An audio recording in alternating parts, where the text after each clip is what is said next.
Ya, saudara, ada sejumlah parameter yang kemudian dijadikan sebagai indikator kemajuan suatu daerah. Salah satunya adalah bagaimana kemudian bisa mempercantik wajah kota agar bisa kemudian memberikan dampak yang positif bagi masyarakat, agar bisa menikmati kota bukan hanya sebagai tempat untuk dapat hidup, tetapi juga untuk dapat bagaimana kemudian masyarakat merasa nyaman dan juga bahagia tinggal di kota tersebut. Salah satunya saat ini saya sedang berada di Simpang 5 Kota Tobuali yang baru saja dilakukan penataan oleh pemerintah Kabupaten Bangka Selatan, dan juga kita akan bertanya secara langsung kemudian bagaimana dan apa juga yang menjadi goals dari penataan ini. Saya sudah berjanji begitu akan bertemu dengan Bupati Bangka Selatan untuk menanyakan secara langsung apa yang menjadi tujuan dari pembangunan taman kota yang ada di Kabupaten Bangka Selatan ini. Baik, selamat pagi Pak Bupati. Pagi. Selamat pagi Bang, Pak. Apa kabar Bang? Iya, sehat Pak Bupati. Alhamdulillah. Ya, ini pagi-pagi sudah berkumpul, sudah mulai bekerja, ini ada luar biasa. Baik saudara, saat ini saya sudah bersama dengan Bupati Bangka Selatan Bapak Riza Heri David yang pagi ini terlihat sangat sibuk sekali dan sudah melakukan kegiatan. Pak Bupati ini kebetulan memang adalah salah satu sudut di Kota Tobuali yang baru saja dilakukan penataan yang kemudian juga mendapatkan animo yang begitu besar dari masyarakat. Ngobrol-ngobrolnya mungkin lebih santai, kita bisa duduk Pak ya? Oh, baik Bang. Siap. Oke. Pak Bupati, memang beberapa waktu terakhir ini kita mendapatkan sebuah kejutan begitu dari Kabupaten Bangka Selatan dengan sebuah inovasi yang sangat luar biasa, walaupun dianggap sangat kecil, tetapi ternyata memberikan efek yang sangat luar biasa bagi masyarakat. Ini sebenarnya apa yang menjadi tujuan Anda melakukan penataan di kawasan Kota Tobuali Kabupaten Bangka Selatan ini? Ya, pertama sih emang 20 tahun kabupaten ini saya betul-betul melihat tidak ada space publik yang layak space publik yang layak, baik. Buat kumpul keluarga, buat silaturahmi sesama teman. Nah, berawal dari keterbatasan, dan dari keterbatasan itu membuat saya berpikir bagaimana dengan segala keterbatasan itu, tapi manfaatnya sangat besar. Kan terakhir yang saya minta itu adalah goal dari apa yang saya bangun. Oke. Nah, setelah space publik dapat, masyarakat ngerasa nyaman, animonya juga saya lihat luar biasa, ya berarti kan tinggal goal ekonominya kan gitu. Nah, goal ekonomi ini sebetulnya target utama saya. Bagaimana menurut data terakhir dari dinas-dinas saya itu, pelaku UMKM di sini nih ya meningkat lah, hasil dagangan mereka, daya beli segala macam, ya alhamdulillah. Nah, dengan animo itu saya berinisiatif kembali kan, bagaimana mengembangkan kawasan yang hampir tidak disangka-sangka orang kan seperti ini kan gitu. Sebetulnya cara berpikirnya sederhana sih Mas. Bagaimana kita harus berbuat hari ini, harus memberikan penampilan yang menurut saya layak lah disebut kota kan. Selama ini ya dalam tanda kutip juga kan, mana kotanya gitu. Ya, saya awali dari hal-hal seperti ini. Nah, kemudian ada gerbang nanti di tahun ini juga. Simpang Nanas itu saya akan rubah jadi bundaran. Kemudian di perubahan nanti juga di sini kan ada lapangan Merdeka, namanya lapangan Merdeka, tapi secara kemanfaatannya masih kurang maksimal saya lihat. Nah, saya coba ambil alih itu biar jadi space berikutnya mungkin untuk masyarakat jogging, UMKM bisa ngumpul juga di situ. Nah, jadi nanti arahnya ke sana dan ke sana. Mungkin kalau secara penganggaran cukup, setelah kota saya mungkin akan bergeser ke pesisirnya Bang. Jadi saya mau pesisir itu juga ada pedestrian ke depannya. Pak Bupati, kan saya kira banyak kemudian kepala daerah yang berpikir dalam tanda kutip begitu ya, terlalu muluk begitu dengan melakukan hal-hal yang bersifat makro, tetapi kemudian apa yang menjadi tujuannya pun dirasa kurang maksimal begitu.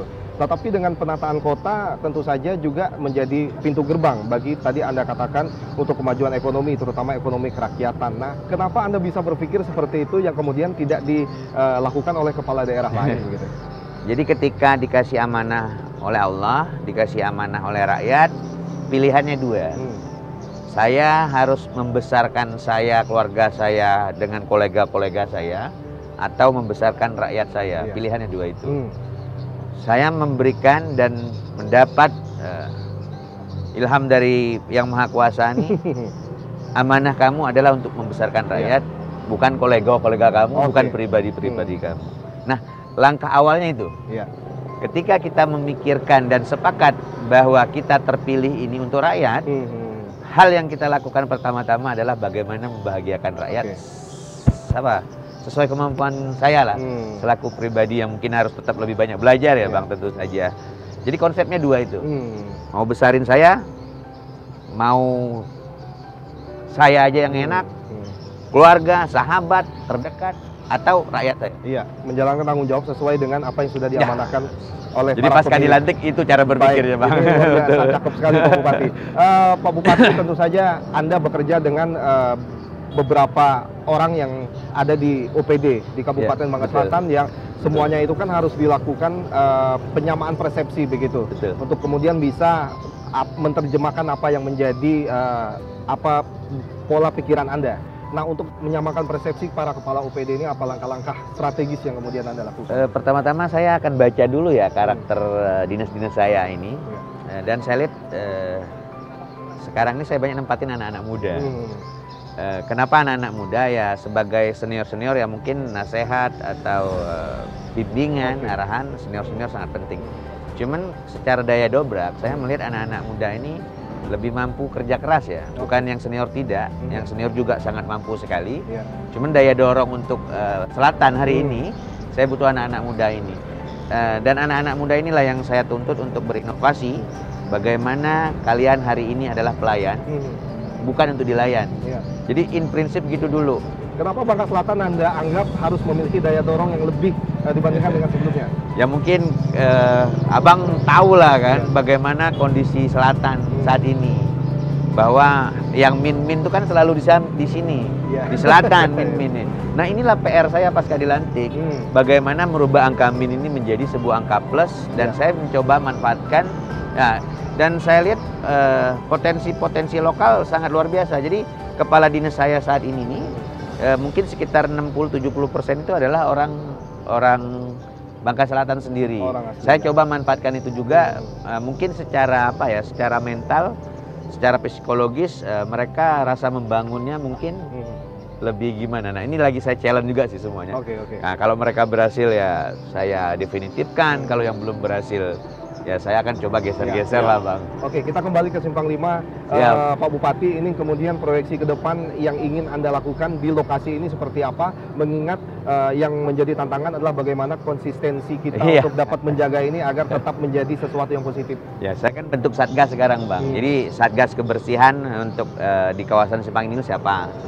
Satgas pengawasan siapa? Satgas perawatan siapa? Saya sudah ada gugus-gugusnya itu. Dan satgas pengembangan siapa? Nanti ke depan yang di belakang sini saya mencoba membebaskan polsek ini agar pihak Kapolri berkenan memindahkan ke tempat yang mungkin yang sesuai keinginan pihak-pihak Polri agar kawasan di belakang kita ini ya bisa saya kembangkan dan lagi-lagi biar space public itu bisa bertambah luas. Sehingga pemanfaatannya juga nanti jauh lebih baik untuk rakyat Bangka Selatan tentu saja. Oke, baik, ini sangat luar biasa sekali. Saya kira tentu kita semua berharap apa yang tadi Anda sampaikan itu bisa betul-betul terrealisasi nantinya. Karena bagaimanapun juga space publik itu kan memang sangat penting untuk dapat memberikan azas kemanfaatan bagi masyarakat dari hal-hal yang kecil. Pak Bupati, kita juga nanti akan mengajak Anda jika berkenan untuk ke pasar. Nanti kita lihat karena nanti ada informasi bahwa Anda juga akan melakukan relokasi begitu ya. Relokasi yang tentu saja bertujuan untuk memindahkan dari tempat yang tidak layak ke tempat yang lebih layak lagi. Baik, saudara, kita akan ajak Bupati Bangka Selatan, Bapak Riza Heri David, untuk melihat kemudian dari aspek yang lainnya, yaitu bagaimana kemudian bisa menata pasar untuk menjadi lebih baik lagi. Taman kota sudah tersedia, lalu bagaimana kemudian pasar bisa dibuat menjadi lebih representatif. Saya akan ajak Anda ke Pasar Tobuali, Kabupaten Bangka Selatan. Ayo Pak.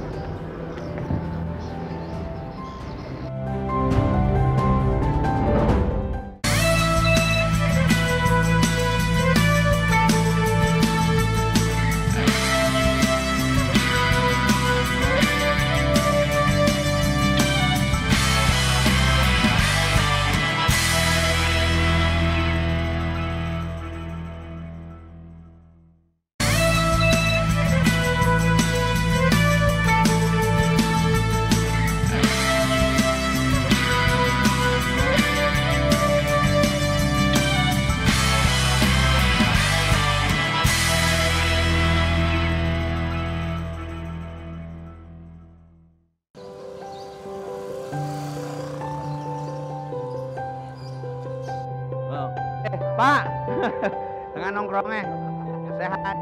Nanti kok anak. Yo, makasih ya. Jadi itu barang.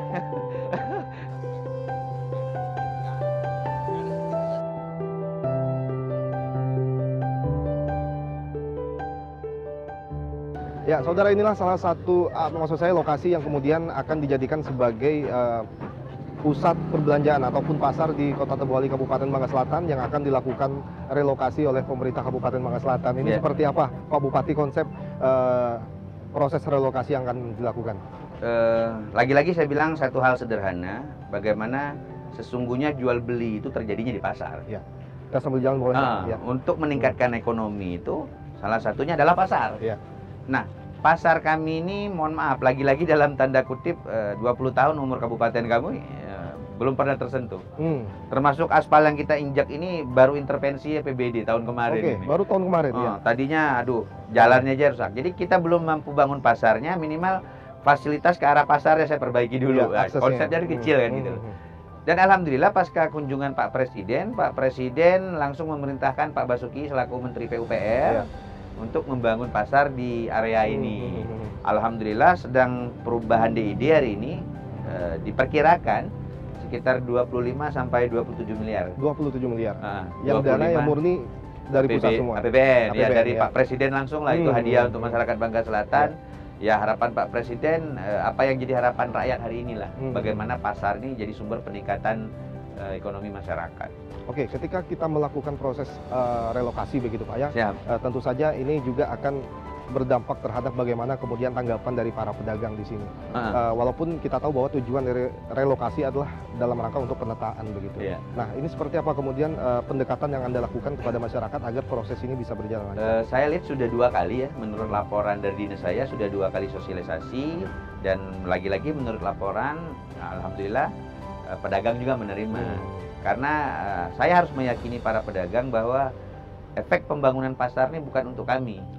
Efek pembangunan pasar ini adalah tetap untuk meningkatkan taraf hidup pedagang, meningkatkan daya beli, mendobrak biar orang mau berkunjung gimana. Makanya bentuk pasarnya juga dalam tanda kutip akan saya imbangi dengan penataan wajah kota kami. Nanti boleh abang tanya sendiri pedagangnya kira-kira mau nggak direlokasi lah bahasa. Dan dinas kami pun tetap menyiapkan. Dan rencananya sih jangan pas lebaran lah ya Bang. Walaupun dia tahun ini maksud saya habis lebaran lah. Karena biasanya para pedagang itu salah satu sumber pendapatan tingginya di hari-hari kayak lebaran gitu Bang. Oke. Ini kapan pembangunan akan mulai dilakukan Pak Bupati? Mungkin sekarang nih sedang dibahas terus di pusat. Besok tuh ada Zoom meeting lagi. Jadi dinas saya juga terus update. Mudah-mudahan habis lebaran ya tahun inilah intinya. Bagaimana apa yang kita saksikan ini bisa berubah menjadi lebih layak, lebih pantas, lebih nyaman. Ya, mungkin orang tadi nggak niat belanja karena mau ngelihat pasarnya, ya karena ngelihat biasa kan mak-mak gitu bro. Nengok-nengok, beli. Oke, saya bisa membayangkan. Halo, apa kabar? Sehat? Laku berapa hari ini? Belum ada ya? Beguyor lah tapi. Kalau sosialisasi sudah. Oh, dari dinas terkait lah datang berapa kali? Oh, yang punya. Oh kan, kalau yang punya. Lagi muda lah jadi pengusaha. Tos lu. Mudah-mudahan makin lah kelak aku pucak pelan-pelan. Mohon doa. Ya, saya bisa membayangkan ini sebelum dilakukan penataan saja, saya jarang melihat pasar yang sangat bersih seperti ini Pak Bupati. Ini lalu pertanyaannya apa kemudian yang akan Anda lakukan intervensi ke depannya agar penataan itu ke depannya juga bisa memberikan sebuah wajah pasar yang katakanlah tidak jorok dan juga bisa nyaman para masyarakat untuk belanja. Fasilitasnya kita perbaiki terus. Makanya mungkin dengan event-event, dengan ada penampilan-penampilan ya bagaimana masyarakat bisa tertarik ke pasar. Lagi-lagi kepala dinasnya ini anak muda juga dan saya lihat punya potensi untuk meramaikan sebuah momen apapun lah. Nah, salah satunya mungkin nanti dia akan buat pasar ini biar ramai dikunjungin. Ya, dia harus melaksanakan event-event ringan lah agar masyarakat minimal minat datang dulu lah. Walaupun belum belanja kira-kira begitu kan. Oke, Pak Bupati, ini kan saya lihat memang barang-barang yang yang masih katakanlah barang kering begitu ya yang jual di sini. Yang basahnya untuk sih nanti sana. Untuk yang basah ini seperti apa penataannya? Ya, jadi konsepnya tetap begitu. Jadi beriringan, nggak tahu lantai berapanya atau ada bagian-bagian mana. Jadi yang untuk yang sandang pangan papan mungkin begini, gini. Mungkin konsepnya sudah ada di Bapeda sama kepala dinas saya. Yang jelas kan mereka harus terpisah karena tidak memungkinkan. Oke, Pak Bupati, kita akan lihat lagi nanti seperti apa wajah pasar kota yang akan direlokasi. Dan saudara, saya akan mengajak Bupati Kabupaten Bangka Selatan untuk melihat kemudian bagaimana kondisi pasar. Halo, Ibu. Yang saat ini sudah dalam proses untuk dapat dilakukan pembangunan yang dengan menggunakan bantuan dari dana pusat. Paling ini punya sendiri apa punya orang? Oh, punya tela, lapak ini lah cuman. Yang dalam bukan tapi. Oh.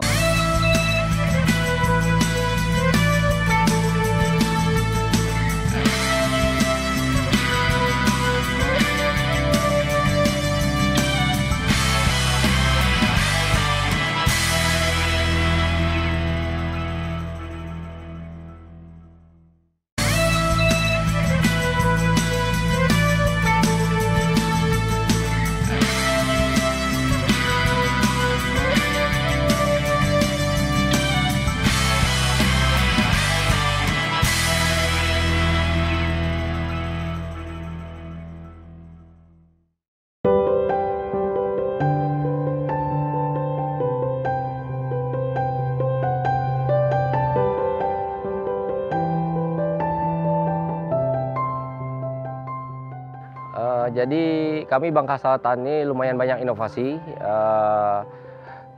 salah satunya Mama Papa. Jadi Mama Papa ini yang banyak dikenal masyarakat Bangka Selatan, yaitu mari menabung pakai sampah. Ini salah satu program unggulan kami. Mama Papa ini semangatnya mengurangi sampah, jadi melibatkan semua lapisan masyarakat, yuk beramai-ramai kita menabung sampah. Jadi sampah kita upayakan, kita sampaikan ke masyarakat untuk dipilah mulai dari rumah. Jadi sampah yang organik dan non-organik dipilah. Jadi Mama Papa ini menabung pakai sampah seperti botol-botol plastik, kaleng, kemudian kardus, itu bisa ditabung. Jadi yang tadinya sampah yang berkeliaran di mana-mana, harapan kita dengan adanya Mama Papa program menabung, mari menabung pakai sampah ini, sampah-sampah yang ini bisa menjadi pundi-pundi rupiah. Nah, di luar itu juga kita ada yang namanya Makasih Santri. Makasih Santri ini program di lingkup Pemkab Bangka Selatan. Jadi mari kita bersih-bersih seputar kantor sendiri. Jadi ini kita lombakan, setiap 3 bulan sekali ada lomba kebersihan kantor. Nama inovasinya Makasih Santri. Kemudian ketiga, budidaya maggot. Jadi budidaya maggot ini tindak lanjut dari yang bank sampah tadi, bank sampah ya. Jadi Mama Papa itu yang sampah non organiknya ditabung di bank sampah, yang organiknya tetap bisa kita manfaatkan. Salah satunya untuk budidaya maggot. Jadi maggot ini kan makanannya sampah, sisa-sisa makanan.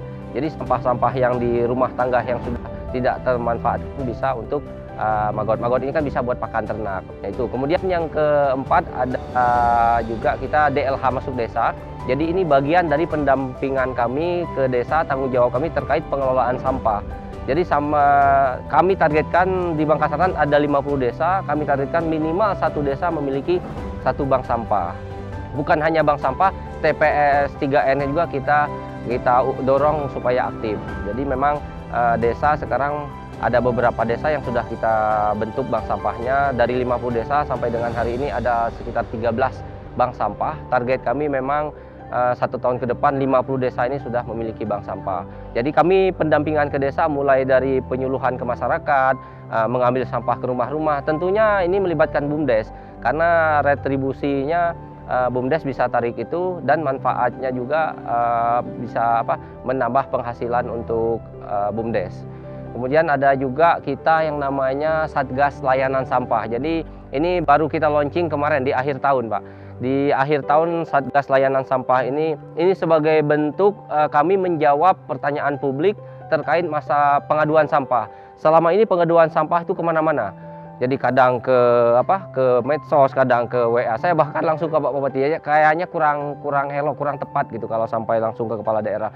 Makanya kami buka layanan, ada namanya Satgas Layanan Sampah. Jadi Satgas ini bertugas memang merespon, quick respon terhadap laporan masyarakat. Jadi kalau di damkar ada kejadian kebakaran, mobil bongkar langsung turun ke lapangan. Begitu juga mobil Satgas sampah. Ada dari masyarakat, mereka segera mungkin langsung turun mengatasi masalah sampah di lapangan. Tidak ada pengaduan, mereka patroli. Jadi patroli menyisir mana yang kira-kiranya menjadi permasalahan di lapangan, jadi langsung disikat, dibersihkan oleh Satgas sampah ini. Kemudian di luar juga kami ada namanya sedekah sampah. Jadi kalau kita lihat keranjang-keranjang sampah ini kami MOU dengan Basnas Bangka Selatan. Jadi keranjang-keranjang ini disediakan oleh Basnas Bangka Selatan. Ini kami tempatkan di beberapa titik strategis, diantaranya di pusat olahraga kayak tempat fitness, itu kan banyak botol-botol minuman tuh kami siapkan, kemudian di kafe, di rumah makan. Harapan kami masyarakat, kita semua yuk kita sedekahkan, tidak harus berupa uang, tapi sampah bisa kita sedekahkan. Jadi hasil penjualan sampah, pengelolaan sampah ini juga akan kita serahkan kembali ke Basnas. Jadi Basnas akan menyalurkan ke yang berhak menerimanya.